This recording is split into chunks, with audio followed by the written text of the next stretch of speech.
In today's video, I'll show you how to delete WooCommerce safely and completely from your WordPress site.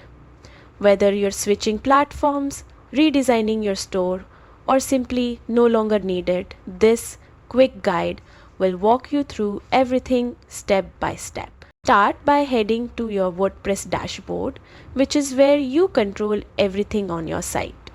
Once you're there, look at the menu on the left side and open the plugins section. This is where all your installed plugins are listed. Scroll through the list until you find WooCommerce. Before deleting it, you need to deactivate it. Deactivation pauses the plugin's functions and prevents errors during removal. Click the deactivate button next to WooCommerce, and once it's paused, you'll see a delete option appear. Click delete to remove WooCommerce from your site. This action deletes the plugin files, but depending on your setup, some WooCommerce data may remain in your database. If you want to remove every trace, including tables and leftover data, you may need to use tools such as PHPMyAdmin, which is more advanced.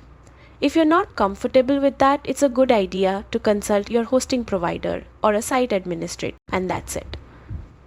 WooCommerce is now removed from your WordPress website. Always remember to back up your site before making major changes just to be safe. Thanks for watching, and I hope this quick guide helped you clean up your WordPress plugins smoothly.